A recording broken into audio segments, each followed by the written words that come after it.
નમસ્કાર દર્શક મિત્રો, મંતવ્ય ન્યૂઝના લોકપ્રિય કાર્યક્રમ મારો અવાજ સાથે હું છું હિનલ. કાર્યક્રમની શરૂઆત કરીએ. બેરોજગારી ભારતમાં ગંભીર સમસ્યા છે. ભારતની અર્થવ્યવસ્થા 1980ના દાયકાથી બેકારી નોંધપાત્ર રીતે વધી રહી છે. ખાસ કરીને ઉદારીકરણ, ખાનગીકરણ અને વૈશ્વિકરણ બાદ બેરોજગારીનો દર સતત વધ્યો છે. દેશમાં બેરોજગારી મામલે સરકારના વિપક્ષોના દાવા પ્રતિદાવા વચ્ચે 15 થી 29 વર્ષના યુવા વર્ગમાં બેરોજગારી દર વધ્યો હોય તેવું સામે આવ્યું છે. યુવા વર્ગનો બેકારી દર 2023-24માં વધીને 10.2% થયો છે, જે ગત વર્ષે 10% હતો. સ્ત્રી વર્ગની બેકારી 10.6%થી વધીને 11% પર પહોંચી છે, જ્યારે પુરુષ વર્ગની 9.7%થી વધીને 9.8% થઈ છે. તેમાં પણ કેટલાક રિપોર્ટમાં તેવું સામે આવ્યું છે કે ભારતમાં ઓછું ભણેલા કરતા ઉચ્ચ શિક્ષિત યુવાનોમાં બેરોજગારીનું પ્રમાણ વધુ છે. આ જ મુદ્દે મંતવ્ય ન્યૂઝે ગુજરાતની જનતાના મંતવ્યો જાણ્યા છે. સૌપ્રથમ સુરતના લોકો પાસેથી જાણીએ કે વધતી બેરોજગારીને લઈને તેમના શું મંતવ્યો છે. બેરોજગારી એક સૌથી મોટો મુદ્દો છે અને એને લઈને ક્યાંક લોકો ફરિયાદ કરી રહ્યા હોય. આડે દિવસે નોકરી નહીં મળવાને કારણે, બેરોજગારીને કારણે ક્યાંક યુવાનો આત્મહત્યા તરફ વળી રહ્યા હોય, ત્યારે કેટલાક યુવાનો હાલ સુરત ખાતે આપણી સાથે છે. આપણે એ લોકોથી જ વાત કરીને જાણીએ કે એમનું શું કહેવું છે. સૌપ્રથમ હું આપની પાસે જ આવવા માંગીશ. એક યુવાન છો, આજે રોજગારી મળી રહી છે, કઈ રીતનો માહોલ છે, શું છે, શું કહેવું છે? મેં જોઈ શકો છો આજે કે કેટલી બેરોજગારી છે. રોજગારી તો મળી જ નથી રહી આજના યુવાનો, કેમ કે ભારત દેશના જે યુવાઓ છે ભારત દેશને આગળ લઈ જવા માટે કેટલા સપનાઓ જોઈ રહ્યા છે. એ સપનાઓ જ્યારે તૂટે છે ત્યારે ખાસ કરીને કેન્દ્ર સરકાર જેમણે 2 કરોડ નોકરીઓ આપવાનું કહ્યું હતું, એ નોકરીઓ યુવાનોને આજ સુધી મળી નથી. અને એ નોકરીઓ માટે યુવાઓ જ્યારે સરકાર સામે અપીલ કરે છે કે જાય છે, ત્યારે એમને પોલીસની લાકડીઓ જ મળે છે. અને એ લોકો હેરાન થઈ ગયા છે, ખોખલા ભાષણો સાંભળીને પરેશાન થઈ ગયા છે અને પોતાનું જીવન ટૂંકાવી રહ્યા છે.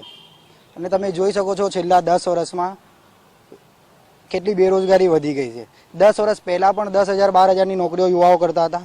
આજે 10 વર્ષ પછી પણ 10,000-12,000ની જ નોકરીઓ યુવાઓ કરી રહ્યા છે. તો એમાં યુવાઓનું ક્યાંથી ગુજરાન થશે? ચોક્કસ ક્યાંથી ગુજરાન યુવાઓનું થઈ શકે છે? આપ શું માનો છો? એક યુવા છો, રોજગારીની વાત કરીએ, નોકરીની વાત કરીએ તો કેટલીક તકો સરકાર દ્વારા પણ બહાર પાડવામાં આવે છે. હમણાં તમે જોઈ શકો છો સુરત મ્યુનિસિપાલિટી કોર્પોરેશનમાં હર મહિને ઓછામાં ઓછી 50 થી 60 અધિકારી રિટાયર થાય છે.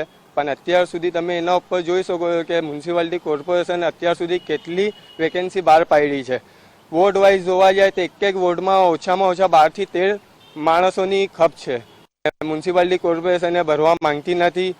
એ તમે જોઈ શકો કે આ સરકાર જે છે કેન્દ્ર સરકાર બધાને બેરોજગાર કરવા માંગે છે. અગ્નિવીર યોજના તમે જોઈ લો કે જે બી છે 4 વર્ષની નોકરી, ત્યાર પછી દેશનો જે યુવા છે જે શહીદ થવા માંગે છે દેશ માટે, એ 4 વર્ષ પછી તમે જોઈ શકો કે એ થઈ જાય બેરોજગાર. ત્યાર પછી શું કરશે યુવા? અત્યારે તમે જોઈ શકો બધા ડિગ્રીવાળા બી જે છે એન્જિનિયરથી લઈને બધા બેરોજગાર ફરી રહેલા છે. સ્વિગી ઝોમેટોની 5-5, 10-10 હજારની જે છે મહિનાની 10-10 હજારની ઇન્કમ એ લોકો કમાવે છે, એ નોકરી કરવી પડે. ડાયમંડ તમે જોઈ લો, ડાયમંડ ઠપ થઈ ગયું છે. ડાયમંડમાં કોઈ નોકરી કોઈને નથી, 2-2, 3-3 મહિનાનું સેલેરી મળતી નથી. એ લોકો સ્વિગી ઝોમેટો કરીને એમનું ગુજારો કરી રહેલા છે. ચોક્કસથી એટલે ક્યાંક રોજગારી નહીં મળતા એક મોટો પ્રશ્ન ઉભો થાય છે. જે મળે એમાં ગુજરાન કરવું પડે છે. આપ તો મોટા છો, આપની પાસે અનેક ફરિયાદો પણ આવતી હોય છે, આડે દિવસે ઘટનાઓ બનતી હોય છે, આપને જાણ થતી હોય છે. આપનું શું મંતવ્ય છે? સાચી વાત છે. આજકાલ બેરોજગારી ખૂબ વધી છે અને એના રીઝનો ઘણા બધા છે. વૈશ્વિક સ્તરે જે રીતના યુદ્ધનું વાતાવરણ છે ને જેના કારણે, હું સુરતની વાત કરું તો સુરતનો ડાયમંડ ઉદ્યોગ પણ ઠપ છે ને રત્ન કલાકારો હજારો બેકાર છે.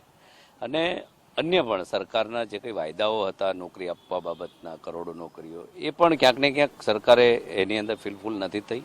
અને જેના કારણે બેરોજગારી હું માનું છું કે ચોક્કસ વધી છે. જગ્યાઓ ઘણી બધી ખાલી છે અને અમુક જગ્યાએ જ્યાં પણ નોકરીઓ મળે છે ત્યાં કને કોન્ટ્રાક્ટ પદ્ધતિથી શોષણ પણ ઘણું બધું થાય છે. એટલે આજના જે ભૌતિક યુગની અંદર જે લોકોની આવક છે, એ આવક તો એને એ છે, પરંતુ જે આવકના સ્ત્રોતો છે એ ઘણા બધા વધ્યા છે. મોંઘું થયું છે, મોંઘવારી પણ એટલી બધી છે. એટલે લોકોને કોઈ હિસાબે પરવડતું નથી. આજે એજ્યુકેશનમાં બાળકો ગણીને ખૂબ આગળ વધ્યા છે, એજ્યુકેશન ખૂબ વધ્યું છે, એ પ્રમાણની નોકરી ભારતમાં નથી એવું હું ચોક્કસ માનું છું. અને ક્યાંક ને ક્યાંક આ જે ઓલ ઓવર આખી જે મંદી ચાલી રહી છે એની પાછળ વિશ્વની ઘણી બધી એવી બાબતો છે, એ પણ જવાબદાર છે અને લોકો હેરાન છે. લોકો તો ખરેખર હેરાન છે. એવા ઘટનાઓ અનેકવાર સામે આવે છે. એક યુવાન છો, કઈ રીતની રોજગારી મેળવી રહ્યા છો કે બેરોજગારીનો સામનો કરવો પડી રહ્યો છે? કઈ રીતની પરિસ્થિતિ છે? બેરોજગારી મુદ્દાને લઈને વાત કરીએ તો 7-8 વર્ષથી છેલ્લા 8 કરોડ લોકો બેરોજગાર બન્યા છે અને ખૂબ જ મોંઘવારી બી વધી રહી છે. જે રીતે કે ગેસ, ડીઝલ, અનેક પ્રકારનું મોંઘવારી વધી રહ્યું છે અને છેલ્લા 45 વર્ષની અંદરમાં બેરોજગારીનો રેકોર્ડ તૂટ્યો છે, છતાં રાજ્યની સરકાર કશે ભરતી કરવા માંગતી નથી. ક્યાંક કહેવામાં આવી રહ્યું છે કે વર્ષો વર્ષ વીતી ગયા છે, પરંતુ બેરોજગારીનો જે મુદ્દો છે એનું કોઈ એ સમસ્યાનું નિરાકરણ જ કાઢવામાં નથી આવી રહ્યું. નોકરીઓની જગા ખાલી છે પણ ભરતી કરવામાં નથી આવતી. ક્યાંક મિલીભગત સામે આવતી હોય છે, તો ક્યાંક ભ્રષ્ટાચાર સામે આવતો હોય છે, તો ક્યાંક યુવાનો જે છે બેરોજગારીના શિકાર થતા આત્મહત્યા તરફ પણ વળતા હોય છે. એટલે હાલ કહી શકાય છે કે સુરત ખાતે યુવાનોની અંદર બેરોજગારીને લઈને એક નારાજગી જોવા મળી રહી છે. કેમેરામેન શોએબ શેખની સાથે રાબિયા સાલે, મંતવ્ય ન્યૂઝ, સુરત. દર્શક મિત્રો, કાર્યક્રમમાં આગળ હવે વલસાડના લોકો પાસેથી જાણીએ કે વધતી જતી બેરોજગારીને લઈને તેમના શું મંતવ્ય છે. ભારત દેશમાં બેરોજગારી એક જે પ્રશ્ન છે તે જટિલ પ્રશ્ન થઈ ચૂક્યો છે ને ભારત દેશની વાત કરીએ તો તમામ જે બીજા જે રાજ્યો છે તેની અંદર પણ આ બેરોજગારી જે શબ્દ છે તે જટિલ પ્રશ્ન બની ચૂક્યો છે.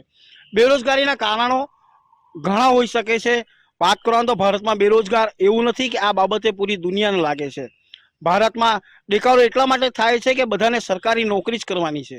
સરકારને ગાળો આપીને બધા માટે નોકરી ઊભી કરવાની થઈ શકતી નથી. ફેકલ્ટીમાં પણ લાયકાત મુજબ જોબ મળી શકે છે, અનુભવ મેળવી શકાય છે, સ્વાવલંબી પણ બની શકાય છે. નોકરી નથી મળતી એમ કહી ટણપા રાખડ્યા કરે છે તેવા પ્રકારના લોકોનું કહેવું છે. પરંતુ ભારત દેશની અંદર બેરોજગારી વધવાનું કારણ શું છે, વલસાડની જનતા પાસે પૂછવાનો પ્રયાસ કરશું. શું લાગે છે ભારત દેશમાં બેરોજગારી વધવાનું કારણ શું? પહેલા આપણે કોંગ્રેસનું ચલણ હતું. જ્યારેથી મોદી સાહેબ આવ્યા છે, મોદી સાહેબે બેરોજગારી માટે બહુ કાર્ય કર્યું છે.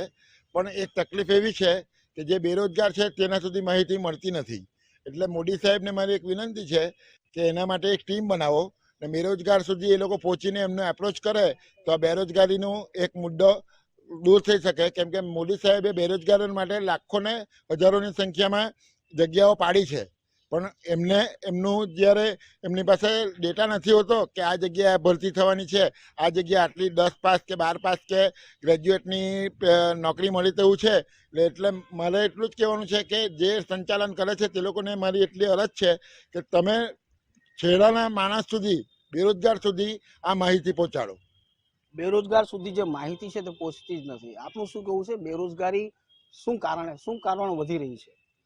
આજે સમગ્ર ભારતની આપણે વાત કરીએ તો આપણા દેશના વડાપ્રધાન માનનીય નરેન્દ્રભાઈ મોદી સાહેબે આજે દરેક યુવા વર્ગને અને જોઈએ તો ટેકનિકલ ક્ષેત્રે કે શિક્ષણ ક્ષેત્રે એકદમ આગળ વધીને ભારતના તમામ યુવાનો આજે અગ્રેસર રહ્યા છે. અને આ તબક્કે આપણા દેશમાં જે બેરોજગારી આપણા નરેન્દ્રભાઈ મોદી સાહેબે ના જે સાનિધ્યમાં આપણે જોઈએ તો આપણે ત્યાં જે વ્યક્તિ કામ કરવું હોય તો કામ તો મળી જ રહે છે.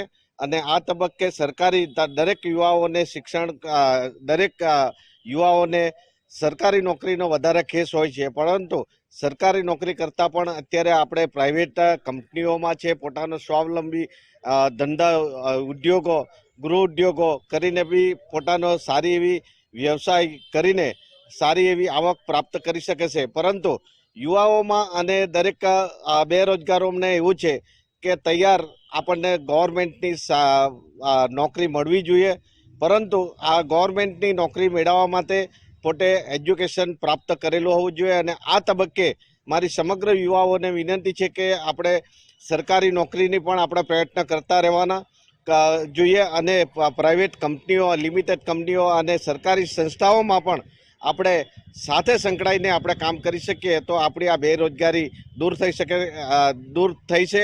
અને આપણે જોઈએ છેલ્લા 3 વર્ષનો આપણે રેશિયો જોઈએ તો 2019-20ની આપણે ગણતરી કરીએ જ્યારે જે બેરોજગારી 8.8% જેટલી હતી અને ત્યારબાદ 21-22ના વર્ષમાં આપણે જોઈએ તો એમાં 7.5% બેરોજગારીનો રેશિયો રહ્યો છે.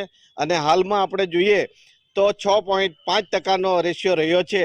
તો આ બેરોજગારી દૂર થતી જતી છે અને આ તબક્કે આપણે બેરોજગારી માટે આપણે પોતે પણ યુવા વર્ગ અને બેરોજગારોને પણ મારી સમગ્ર યુવાઓને વિનંતી છે કે આપણે પોતે તટસ્થ રહેવું જોઈએ અને કામ ધંધો કરવો જોઈએ અને સમગ્ર જે માહિતી છે શિક્ષણ, આરોગ્ય, હેલ્થ આ દરેક વિભાગમાં અને આપણે એજ્યુકેશનમાં આગળ રહીને પ્રાપ્ત કરી શકીને આપણે આગળ બેરોજગારી માટેની તકો આપણે દૂર કરી શકીએ તેમ છે. અને આ તબક્કે નરેન્દ્રભાઈ મોદી સાહેબને આપણે અભિનંદન પાઠવીએ કે સમગ્ર ભારત દેશની અંદર આ દરેક યુવાઓને પ્રોત્સાહિત રૂપે દરેક સંસ્થાઓમાં જોબ મળે અને સંસ્થા પોતાનું પ્રાઇવેટ કંપની ખોલીને પણ જોબ મળી શકે તેમ છે.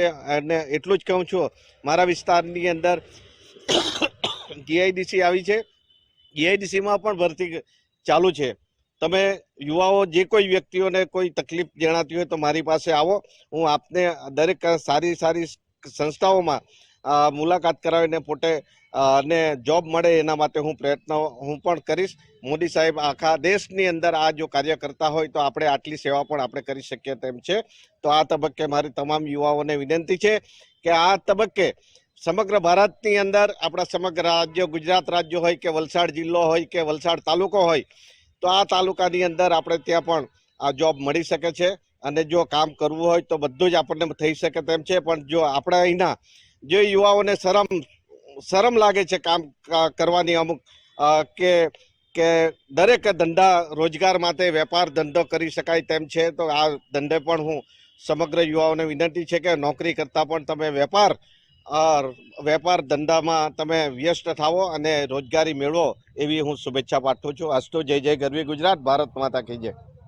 નોકરી કરતા વેપાર ધંધો પણ કરી લેવો જોઈએ. બેરોજગારી ઘટી શકે છે, પરંતુ ક્યાંક ને ક્યાંક હજી પણ લાગે છે બેરોજગારી વધવાનું કારણ શું લાગે છે આપને? પહેલે તો આપણે જે બેરોજગારી માટે જે લોકો કહે છે, ભારત દેશ વિશ્વની સૌથી વધુ વસ્તી ધરાવતો દેશ છે. એ પાસે બધું લિમિટેડ છે. ખેતીની જમીન હોય, ભણતરમાં 100% આપણે મોટાભાગનું ફ્રી જ છે. તદુપરાંત આપણે વાત કરીએ તો બેરોજગારીનું એક કારણ હોઈ શકે કે જે એડવાન્સ ટેકનોલોજી આવી છે કે જે કામ જે ફેક્ટરીમાં કે રોડ બનાવવામાં કે કોઈ પણ એકમમાં 100 માણસ કરતા હતા તે હવે 10 કરે છે કે 1 કરે છે. ત્રીજું કે ઓનલાઈન પર જે કામો થયા છે એ ફિઝિકલ બંધ થઈ ગયા છે, જેના હિસાબે કંઈક ફરક પડે છે. પણ ભારત આટલી બધી વસ્તી ધરાવવા છતાં પણ કોરોના કાળ પછી પણ બહુ ઓછા એકમો બંધ થયા છે, જ્યારે વિશ્વમાં તો કેટલા બધા એકમો બંધ થઈ ગયા હતા. માટે કામ કરવું હોય ને, જેમ પ્રવીણભાઈએ કીધું, બધાએ કીધું કે કામ કરવું હોય તો કરી શકીએ, પણ કામ નહીં કરવું હોય તો 70 બહાના છે. ને સરકારી નોકરીની જે વાત કરે છે તો સરકારી નોકરીમાં તમારે પર્સન્ટેજ લાવવા પડે, એના માટે તમે ક્વોલિફાઈડ હોવા જોઈએ. એ પછી જે વર્ગ બચે છે એમણે બધા, જેમ કે ગુજરાત, મહારાષ્ટ્રમાં તો બીજા રાજ્યોમાંથી લોકો આવીને અહીંયા રોજગારી પ્રાપ્ત કરે છે. ને બીજા જે યુપી, બિહારના લોકો છે એ લોકો તો ખેતી પ્રધાન જોડાયેલા છે ને મોટાભાગના લોકો IAS, IPS બને છે. એટલે તમારે ભણતર પર બી કે સરકાર પર આંગળી ઉઠાવવા કરતાં પહેલે પોતે એટલા સક્ષમ બનો કે ગવર્મેન્ટ, પ્રાઇવેટ કે બધી જગ્યાએ તમે નેતૃત્વ કરી શકો.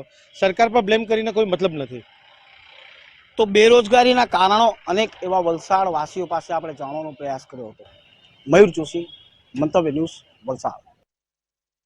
દર્શક મિત્રો, કાર્યક્રમમાં હવે આગળ કચ્છના લોકો પાસેથી જાણીએ કે વધતી બેરોજગારીને લઈને તેમના શું મંતવ્ય છે. જે રીતના મોંઘવારી કૂદકે ને ભૂસકે વધી રહી છે તેવી જ રીતે બેરોજગારી છે તે પણ નોંધપાત્ર કહી શકાય કે જે વધી છે. કહી શકાય કે જે રીતના જે સરકારી ભરતી હોય કે પછી ખાનગી કંપનીમાં જે જગ્યાઓ હોય ભરતી માટેની, તેમાં ક્યાંક ને ક્યાંક યુવાઓ છે તેમને આજની તારીખે પણ જે કહી શકાય કે જે રોજગારી છે તે નથી મળી રહી, જેના કારણે ક્યાંક ને ક્યાંક જે યુવા છે તે બી હાલ જે કહી શકાય કે મુશ્કેલીમાં મુકાયા હોય તેવું સ્થાનિકોમાં જે છે તે સૂર ઉઠવા પામ્યો છે. ત્યારે મહત્વની બાબત એ છે કે આવી રીતના જો બેરોજગારી વધી રહી છે તો કયા કારણો છે, જેને લઈને કચ્છના જે સ્થાનિકો છે તેની સાથે જ આપણે વાત કરીશું. ખાસ આપને પૂછવા માંગીશ કે જે બેરોજગારી વધી રહી છે કયા એવા મુખ્ય અંશ છે જેના કારણે આ જે આંકડો છે અત્યારે આટલો એનો ગ્રાફ છે જે વધી રહ્યો છે. બેરોજગારી માટે તો આપણે મુખ્યત્વે કેન્દ્ર સરકાર અને રાજ્ય સરકાર બંને જ જવાબદાર ઠેરવી શકીએ, કેમ કે કેન્દ્ર સરકારની જે અત્યારે નીતિઓ છે માત્ર ડબલ એ જે ઉદ્યોગપતિઓ છે એમને જ લાભ પહોંચાડવા માટેની નીતિઓ બને છે. જે સામાન્ય લોકો છે એના રોજગારી માટે કોઈ જ આયોજનો થતા નથી. ભૂતકાળમાં એવા ઘણા બધા આયોજનો થતા હતા જેનાથી લોકોને રોજગારી મળે. જે સ્થાનિક લોકો છે એને, જેમ તમારા ધ્યાનમાં છે કે ભૂકંપ પછી મોટી કંપનીઓ આવી અને એમને ટેક્સ હોલિડે લીધા, પરંતુ એ ટેક્સ હોલિડેની સામે અમુક જે વર્ગ હતો એનામાં 80% અને અમુક વર્ગમાં 85% સ્થાનિક લોકોને રોજગારી આપવાની હતી, એ રોજગારી નથી આપી. એનું પરિણામ એ આવ્યું છે કે એ યુવાઓ છે એ બેરોજગાર બન્યા છે અને એમની પાસે કામ ધંધા ન હોતા એ પરિવાર ઉપર બોજ બને. સ્વાભાવિક છે એવી સ્થિતિમાં થોડીક પરિવારમાં બોલાચાલી થાય અને એ યુવાનો છે એ યા તો નશાના રવાડે ચડી જાય ને યા ઊંધા ધંધા જે ગુનાહિત કૃત્યો છે એના રવાડે ચડી જાય. તો એ પણ જવાબદાર છે આપણી આવનારી જે પેઢી છે ને અત્યારે જે પેઢી છે એને બરબાદ કરવા માટે. ગુજરાત સરકારમાં પણ એવું છે કે જેમ આપણે જોયું કે ઘણી બધી સરકારી ઓફિસોમાં જગ્યા ખાલી છે અને માત્ર એ કોન્ટ્રાક્ટ બેઝ ઉપર જ ભરતી કરે છે. કોન્ટ્રાક્ટ બેઝ ઉપર જ્યારે ભરતી થતી હોય ત્યારે એનો એક તો પગાર ધોરણ ખૂબ જ ઓછું હોય, બીજું કોન્ટ્રાક્ટ ઉપર જે વ્યક્તિ હોય એની જવાબદારી માંથી પણ એ છટકી શકે, અંશતઃ એ જવાબદાર લેખાય. જ્યારે કાયમી ભરતી થાય, સરકારમાં કાયમી લોકો આવે, તો એક વ્યક્તિને જ્યારે નોકરી મળે છે ત્યારે એનો આખો પરિવાર સુખી થઈ જાય છે. તો સરકાર આવી ભરતી કરતી નથી. તમારા ધ્યાનમાં છે શિક્ષકોની કેટલી ઘટ છે. કોઈ પણ એવી સરકારી કચેરી નથી જ્યાં પૂરતા પ્રમાણમાં સ્ટાફ હોય. આરોગ્યની વાત કરીએ તો 45% જેટલો સ્ટાફ છે. બીજી અનેક કચેરીઓ છે જેનામાં સ્ટાફ નથી. એટલે એ પણ મુખ્ય કારણ છે બેરોજગારી માટેનો. એના સિવાય જે સરકાર નાના લઘુ ઉદ્યોગો માટે જે યોજનાઓ કરવાની હતી એ યોજનાઓ કરી નથી. બેન્કિંગમાં પણ આપણે જોઈએ તો મોટી વાતો થાય લોનો આપવા માટે, પણ જ્યારે સ્થળ હકીકત ઉપર આપણે લોન માટે જતા હોઈએ ત્યારે મોટા હર્ડલો ઊભા કરીને ક્યાંય વેપારીઓને મદદ ન થતી હોય એવું થાય. તો આવા ઘણા બધા કારણો છે જેના કારણે બેરોજગારી પણ ખૂબ વધી રહી છે અને બેરોજગારી વધવાના કારણે આજના યુવાનો ગુનાહિત પ્રવૃત્તિઓ અને નશા તરફ જઈ રહ્યા છે. એટલે માત્ર આ બેરોજગારી જ પ્રશ્ન નથી, પરંતુ આ બેરોજગારીના કારણે આપણી આવનારી પેઢી પણ બરબાદ થઈ રહી છે અને જે આપણા દેશ માટે, ગુજરાત માટે ખૂબ જ ઘાતક છે. ખાસ કરીને આપને પૂછવા માંગીશ કે જે બેરોજગારી વધી રહી છે પણ ક્યાંક ને ક્યાંક જે સરકારી આંકડા છે તેમાં કોઈક ચોક્કસ એવા આંકડા નથી હોતા કે જે કહી શકાય કે જે યુવાઓ છે કેટલા બેરોજગાર છે, રોજગાર છે. અને ખાસ કરીને આવી જે કંપનીઓ આવે છે કચ્છમાં અને તે પણ મોટી વાતો કરે છે કે જે સ્થાનિક લોકો છે તેમને રોજગાર આપવામાં આવશે, પણ એવું થતું નથી હોતું. શું કારણ હોય છે? રોજગારી બાબતે ગુજરાત સરકાર વર્ષોથી ખોટા આંકડાઓ આપી ગપગોળા જ ચલાવી રહી છે. વચ્ચે લગભગ 2022માં વિધાનસભામાં એક પ્રશ્ન પૂછવામાં આવ્યો હતો ત્યારે એ વર્ષમાં માત્ર 1276 જણાને સરકારી નોકરી આપવામાં આવી હતી. એવો જવાબ વિધાનસભામાં પૂંજાભાઈ વંશને આપવામાં આવ્યો હતો. જ્યારે સરકારની વાતો અને જાહેરાતો અલગ હોય છે, એમાં આંકડા બહુ મોટા હોય છે. ગુજરાતમાં તો છેલ્લા 95 પછી સરકારી ભરતીઓનું કોઈ ઠેકાણું જ નથી. એના લીધે આજે બેરોજગારીનું પ્રમાણ મોટો છે અને જે મંજૂર મહેકમ છે એ સેટઅપ પણ આજથી 40-50 વર્ષ અગાઉનું છે. ત્યારે વસ્તી ઓછી હતી, ત્યારે કામગીરી ઓછી હતી, એના પ્રમાણનું મહેકમ છે. આજે જ્યારે કામગીરી અને વસ્તી વધી છે ત્યારે ખરેખર જે વાસ્તવિક આપણે એમ લાગે છે કે 40-50% જગ્યા ખાલી છે, પણ ખરેખર એનાથી પણ વધારે જગ્યાઓ 10-20% જગ્યા જ ભરાયેલી છે. એ મૂળ જરૂરિયાત કરતાં 80% જગ્યાઓ ખાલી છે.